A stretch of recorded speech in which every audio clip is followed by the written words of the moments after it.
nós tínhamos, quem me tinha falado para vir hoje estar um bocadinho convosco, tinha falado precisamente, o nosso Presidente tinha falado sobretudo neste tema, nesta expressão, nesta frase, a caridade, base do trabalho e lema da Ordem de Malta.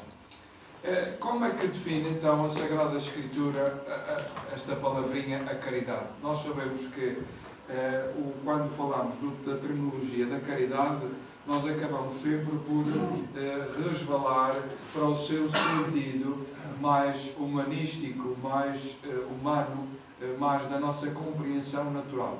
Quando nós o aliamos à parte religiosa, a caridade vai para além daquilo que é só o humanitário, não é? Ou o solidário, ou até mesmo um completar da bondade interior que nós temos e que podemos passar ela por gestos.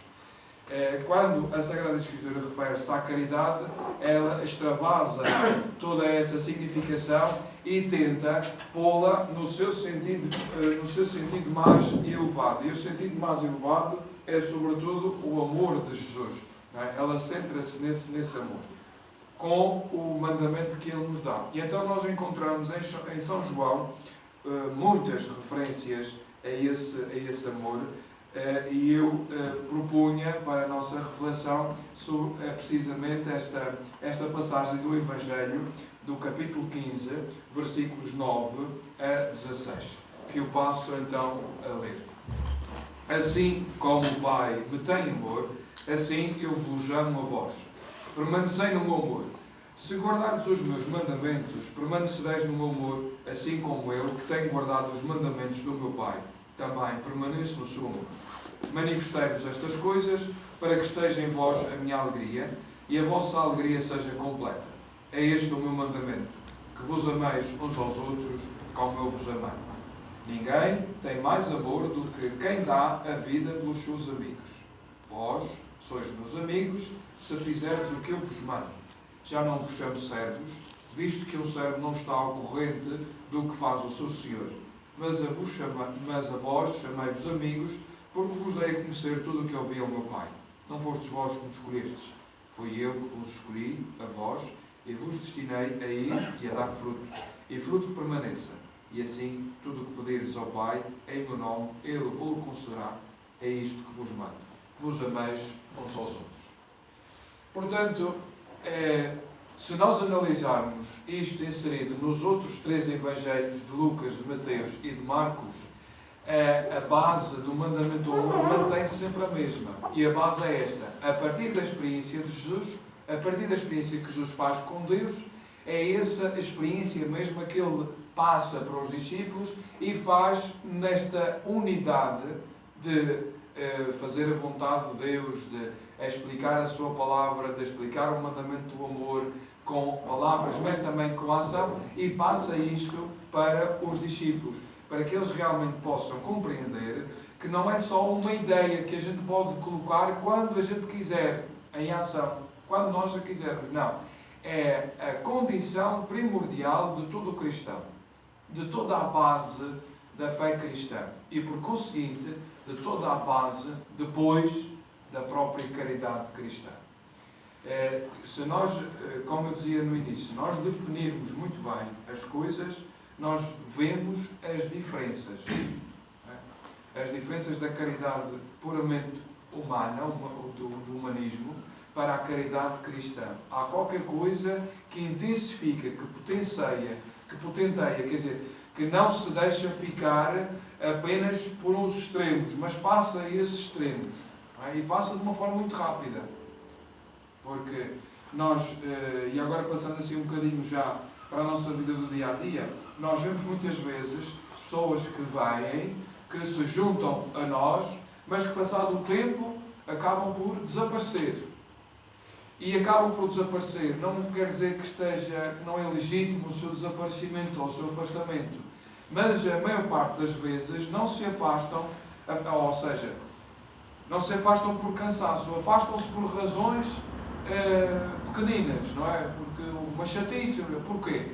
porque não souberam ultrapassar essas mesmas dificuldades e não souberam fazer uma reorganização interior. Disse, não, eu estou aqui porque realmente a minha fé convidou-me a estar aqui, a minha fé que norteia toda esta minha ação. E estando a trabalhar com, mesmo voluntariado, mas com uma ordem que é religiosa, que é cristã, eu tenho, acima de tudo, que saber o meu lugar no meio disto tudo. E o meu lugar no meio disto tudo é servir a Deus pela Ordem de Malta no meu voluntariado. Esta é a plenitude de todas estas coisas e é aquilo que Jesus nos tem feito como convite sempre fundamental para a direção da nossa vida cristã. Vamos voltar outra vez ao texto. João procura sempre fazer o ponto da situação em todo o seu Evangelho, não é? E como já vos disse noutras ocasiões, esta é a grande diferença que nós temos entre João, Mateus, Lucas e Marcos. É que João não é só um autor, nós dizemos que é o Evangelho de João, mas não é só um autor, é um conjunto de autores. Certamente uma comunidade que faz esta experiência cristã e depois lê o Evangelho a partir da sua experiência. Por isso, a temática do amor mede todas as outras coisas. Não é? Está sempre presente esta palavrinha do amor, como máxima da caridade humana, ou que foi transfigurada, convertida, transformada, concretizada pelo amor de Jesus. Eu vos amo a vós. Esta é a primeira parte do nosso texto, a primeira parte fundamental. Eu vos amo a vós. Quando nós conhecemos em profundidade o amor de Jesus por cada um de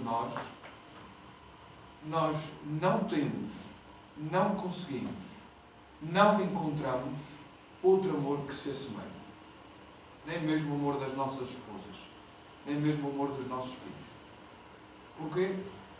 Porque, e não é minorizar, atenção, estou a fazer uma comparação que tem o seu 100%. E até passa esse 100%. Nós não conseguimos comparar o amor que temos às nossas esposas e vice-versa, aos nossos filhos e vice-versa. Mas o amor de Deus é muito mais para além disso, porque está como origem desses pequenos amores, não é? Diante deste grande amor de Deus, que nós não conseguimos medir nem pesar, nós temos depois esta experiência factual da nossa vida, concretizada da nossa vida, naquilo que nós temos de mais caro, que é os nossos filhos e que é a nossa família.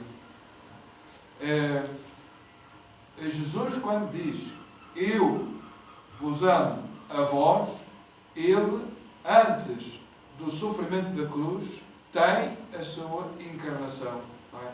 Tem o seu nascimento na Gruta de Belém. Portanto, e isto, toda a sua vida, foi um testemunho deste amor do Pai para conosco. Nós não somos só criaturas de Deus, nós somos criaturas feitas por Deus, engendradas por Deus, insufladas pelo Espírito de Deus, mas, sobretudo, somos filhos e filhas de Deus.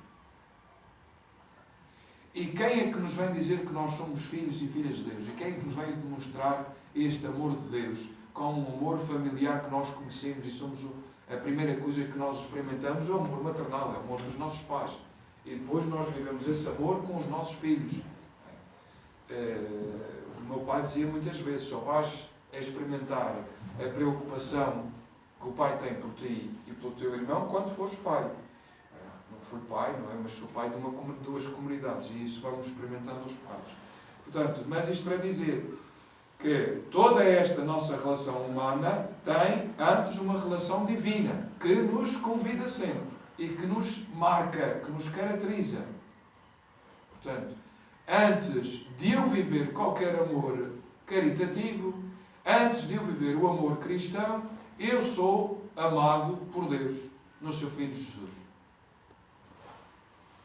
Portanto, e esta relação que existe e que muitos de nós já experimentamos, outros não experimentaram ainda, porque vamos vendo Jesus sempre como uma figura distante de nós, e mesmo Deus como distante de nós, embora nós tenhamos a coragem de lhe chamar Pai, mas ainda não saboreamos essa experiência deste Pai divino, penso eu, não sei, de uma forma mais profunda, mais intensa, porque ainda não sabemos identificar Jesus como realmente aquilo que vem para nos ensinar o que é este amor.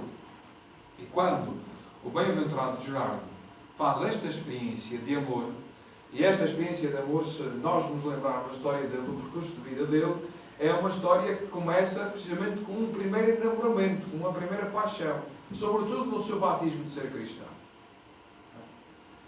E ele faz o percurso da sua história, desde a saída da sua casa até Jerusalém. Ele vai percorrendo todo este amor cristão e toda a exigência que este amor cristão pede.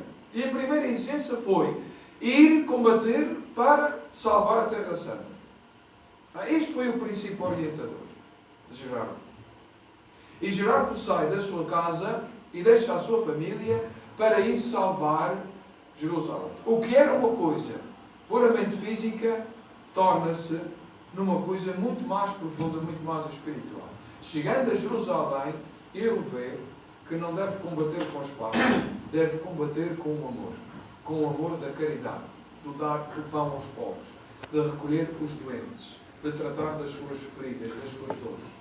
E a partir daí encontra Cristo, este amor que ele tem, este amor que ele sofre por Deus, só vai conseguir ter um esvaziamento e uma composição total quando ele desliga-se de si próprio e doa-se todos aos outros, aos que mais sofrem.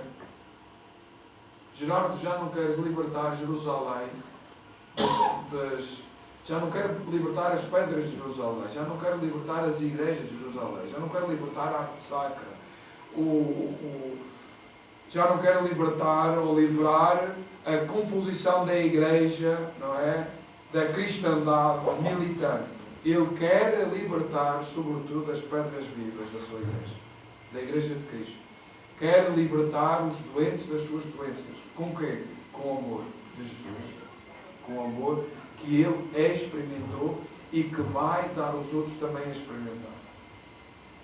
Por isso, no ato voluntário da nossa vida, do nosso tempo, do nosso desligar-se das coisas mais importantes que nós temos para ir ao encontro do outro que sofre, que é peregrino, que é indigente, que vive na rua, e outras coisas mais que nós fazemos e que é da nossa natureza hospitalária, está este amor de Deus partilhado connosco e que nós temos ao alcance também de partilhar com os outros.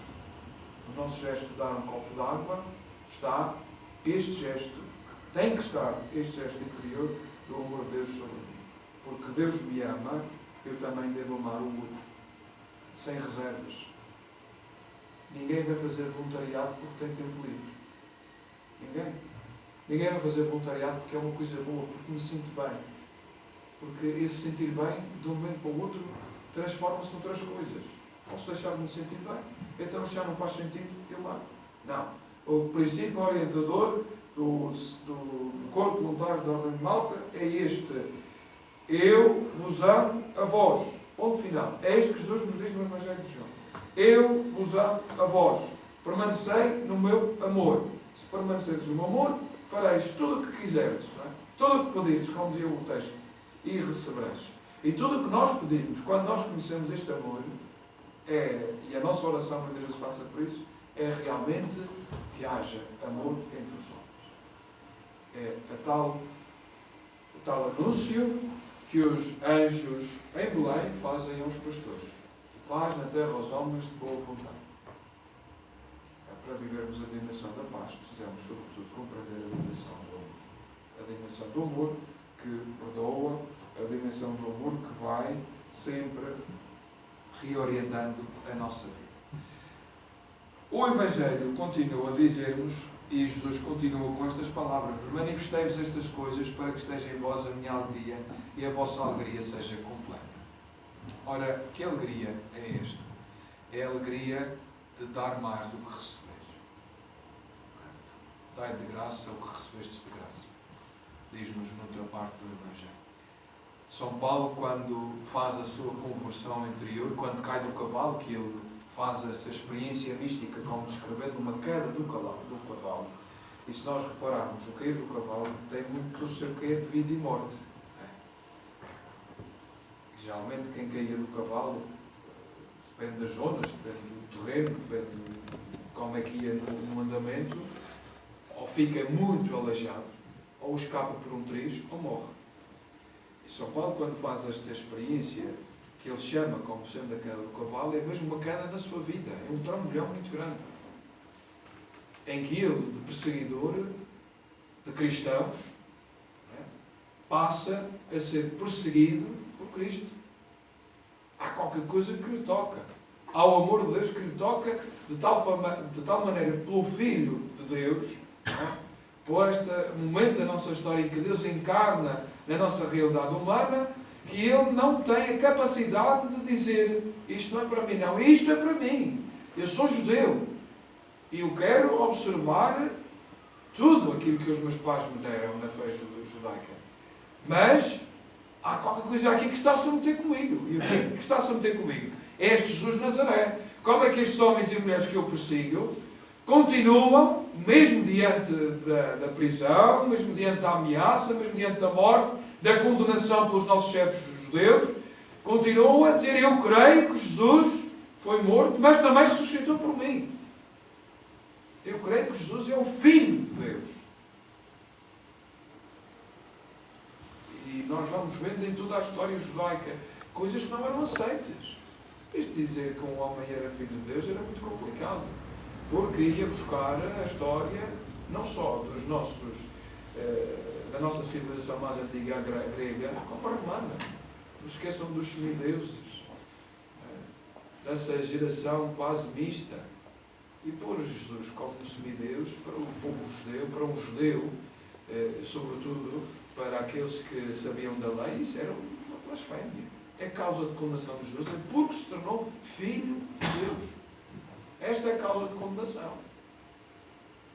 Não foi ter feito milagres e ter curado, porque os seus profetas também conseguiram fazer. Não, foi porque se tornou Filho de Deus. Porque se tornou, vejam bem, porque disse Filho de Deus. Não, porque se tornou Filho de Deus. Esta expressão é um bocado complicada de nós percebermos. Porque é que os judeus acabam por dizer uma coisa que é quase uma afirmação? Querem negá-lo. Porque se tornou Filho de Deus. Como é que ele se tornou Filho de Deus? Se ele se tornou Filho de Deus foi porque nós deixamos alguma coisa acontecer.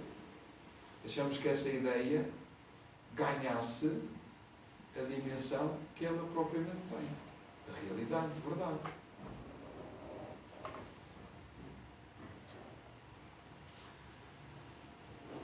É este o meu mandamento, que vos ameis uns aos outros como eu vos amei. Ninguém tem mais amor do que quem dá a vida pelos seus amigos.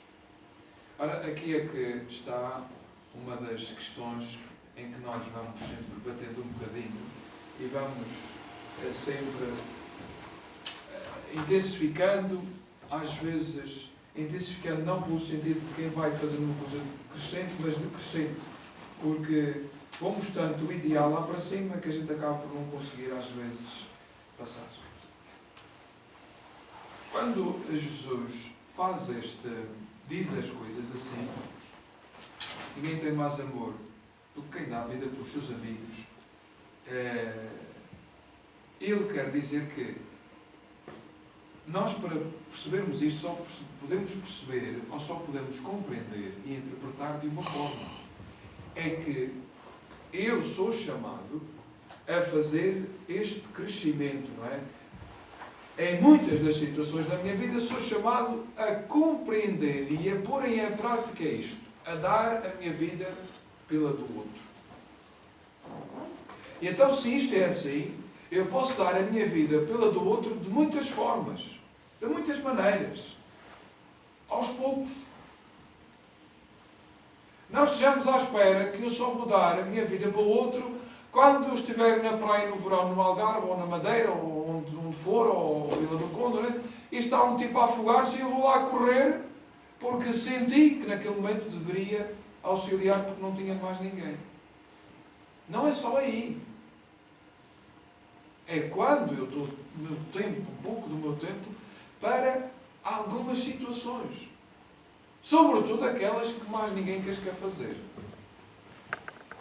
Sobretudo aquelas que mais ninguém quer fazer. Como é que está o nosso coração satisfeito com isto? Enche-nos apenas, e por isso, e voltando a bater um bocadinho naquilo que dizia inicialmente, nós vamos ter um programa do Corpo de Voluntários da Ordem de Malta. Nós somos, se calhar, mais de 100 membros que nos reunimos nas peregrinações. Aqui estamos poucos, mas não interessa. Mas destes 100, será que nos enche só quando nós... Evidentemente que nós temos muitas coisas a fazer e temos a nossa família e temos o nosso trabalho e tudo mais. Mas será que nos enche só o tempo em que nós vamos para a missão da peregrinação? Será que esses dias que nós podemos dar nos enche só? Será que uma vez por mês fazer um voluntariado específico numa ação nos enche? Não haverá mais qualquer coisa que é preciso para substanciar depois tudo isto?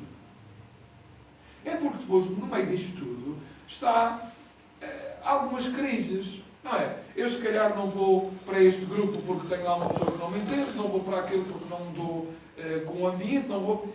nós realmente depois temos que nos encaixar. Mas às vezes, pequenas coisas podem disputar outras que nós nem sequer estamos a pensar e que nós não estamos preparados não estamos preparados porquê? Porque não nos lembramos disto. Porque só vemos o nosso metro quadrado. E esquecemos que a nossa ação é sempre fundamentada naquilo que Jesus diz. E não naquilo que esta pessoa diz, que aquele voluntário que está há mais anos do que eu diz, do que este que está à frente de alguém já diz. Não. É importante isso. Mas eu tenho que estar centrado naquilo que é a espiritualidade da ordem. E a espiritualidade da ordem passa para cada um dos voluntários. A cruz de Malta que nós usamos no nosso peito é um identificativo. Não é um distintivo. É um identificativo de quê? Daquilo que Gerardo viveu. Daquilo que o primeiro grupo de hospitalários viveram e testemunharam e depois originaram tudo isto que nós vivemos hoje. E somos herdeiros, co-herdeiros. A maior deles somos herdeiros e co-herdeiros disto tudo. Portanto, só para terminarmos e não alongarmos mais. Dizia, a caridade, base do trabalho e lema da Ordem de Malta. Nós já vimos o que era a caridade no Evangelho e em que ela se centra. Não se centra no gesto de Jesus de dar comida aos pobres. Isso fazia Judas, que tinha o saco das esmolas. Quando vem a mulher com os perfumes, com nardo, diz, poderia-se ter aproveitado e dar aos pobres. Não é isso. Caridade para Jesus é aquilo que Ele nos diz. Como eu vos amei. Amai-vos uns aos outros como eu vos amei. Permanecei no meu amor. Nós usamos muito o vermelho. O vermelho é a cor da paixão. O vermelho é a cor da paixão. É a cor de quem está enamorado. Não é só a cor do Benfica. Portanto, esta é a caridade para Jesus. Esta deve ser a caridade para cada elemento da Ordem de Malta. Seja professo, seja dama, seja voluntário, seja auxiliar, seja o que for. Qual é a base do trabalho e lema da Ordem de Malta? Aqui as coisas confundem-se. Trabalho, nós sabemos o que é, temos ele muito bem delineado, delimitado. Não quer dizer que uma situação ou outra nós não tínhamos a capacidade ou tínhamos a ousadia e devemos a ter de vir falar com o Presidente, dizer, podia fazer isto, surgia esta ideia, ou há esta atividade, podemos participar, como é que vamos participar? Porque é bom que nós não tenhamos preso, não nos aprendamos só o que se costuma a fazer, porque isto depois acabamos por cair na rotina. E era bom, e aqui fazia uma salvaguarda, o Corpo de Voluntários da Ordem de Malta é para além de uma geografia, mas nós estamos, a nossa sede inserida na Diocese do Porto. Seria bom nós todos lermos o plano pastoral da Diocese do Porto para este ano. Todos discípulos missionários. Todos discípulos missionários. Que vêm ao encontro daquilo que Gerardo foi. Discípulo missionário. Discípulo da caridade de Cristo. Do amor de Cristo. Missionário. Porque soube sair de si, soube sair daquilo que estava feito, daquilo para que ia, da ideia que estava pré-estabelecida sobre sair disso tudo, ouvir o que o Espírito Santo pedia e aplicar na situação, indo logo daquilo que era urgente, daquilo que era preciso arregaçar as mangas e pôr as mãos ao trabalho. Discípulo missionário. Realmente, Gerardo, é um bom paradigma para este tema, os todos discípulos missionários. Ele e a primeira comunidade de hospitalários. Era bom vermos o plano pastoral da Diocese do Porto para este ano, que tem um texto belíssimo, feito por Manuel Linda, que demonstra o agir e o pensar do nosso Bispo e que nos vai orientar nas nossas comunidades paroquiais, onde nós também pertencemos e fazemos a nossa vida cristã. Ora, esse é o trabalho. O voluntariado, aquilo que nós já conhecemos. A nossa ação direta, maior parte direta, indireta, não é? Porque nem todos estão a lavar pés, nem todos estão a dar massagens aos peregrinos de Fátima. O nosso auxílio que nós fazemos aos doentes. Um voluntário da Ordem de Malta, se tiver na sua vizinhança um doente e fizer visita a esse doente, está a ser também um tentáculo, por assim dizer, uma continuação do trabalho da nossa Ordem. Está a imitar o nosso fundador. A solidariedade em todos os seus aspectos, quer nas campanhas que se fazem de pedidos de alimentos, e agora no Natal nós temos muito, quer no auxílio que fazemos uma vez por mês ou uma vez por semana, já não sei, na associação de, como é que é, dos sem-abrigos. Na promoção humana. A promoção humana tem tanta coisa que a gente pode fazer. Certamente muitos de vós estáis lá metidos e sabeis como haveis de fazer. E o lema da ordem: Tutio fidei et obsequio opero. Dom de si mesmo. Dom de si mesmo. Crescer na fé. Testemunhá-la. Defendê-la. E, em particular, entre o secularismo. Isto era o que dizia o cardeal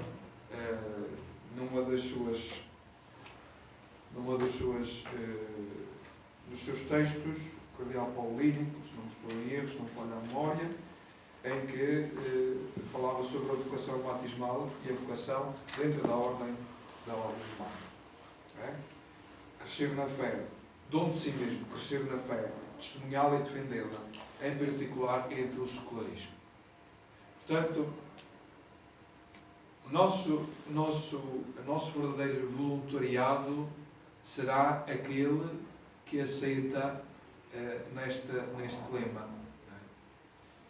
Eu tenho que saber a minha fé, tenho que crescer na fé, tenho que saber defendê-la. Defendê-la não é com a espada e com o escudo das cruzadas, é defendê-la com a minha ação, é defendê-la com a minha cabeça, e a minha cabeça vai buscar as razões da fé da comunidade para enfrentar as incertezas, as sugestões, as dúvidas da nossa sociedade e do nosso século. Nós somos constantemente baleados, constantemente atentados contra a fé. A fé da Igreja que tem 2000 anos, a fé de Gerardo, a fé que os nossos pais nos passaram, a fé que a Ordem de Malta vive, defende e leva aos outros. E a melhor forma de defender a fé é neste gesto, no gesto do nosso voluntariado. Porquê é que faz isto? Faço por amor à Igreja. Faço porque Cristo, se estivesse aqui, fazia o mesmo. Eu sou um instrumento de Deus. Faço por isso. Não tenhamos mais coisas para além destas. Porque depois, se não for esta a base, se for outras bases, nós vacilamos. Não é? E depois não nos aguentamos. A minha preocupação não é vacilar. A minha preocupação é sempre quando realmente caímos e não sabemos nos levantar. Quando não temos forças, nem ninguém que nos ajude a levantar. Isso é muito mais complicado. É muito mais complicado. Meus irmãos e minhas irmãs, peçamos esta graça ao Senhor, realmente neste tempo do Advento, Santo do Advento, nós termos esta grande alegria de nos sabermos amados por Jesus. Eu vos amo a vós. Desde a Gruta de Belém até à Gruta da Ressurreição, Ele está-nos sempre a dar exemplos disto. Particulares, concretizados na vida, nas situações que os Evangelhos vão nos testemunhar. E em particular também na nossa vida. Eu te amo a ti, dou a vida por ti. Se tu aceitas isto, então outra coisa não podes fazer do que amar o outro e dar a vida ao outro.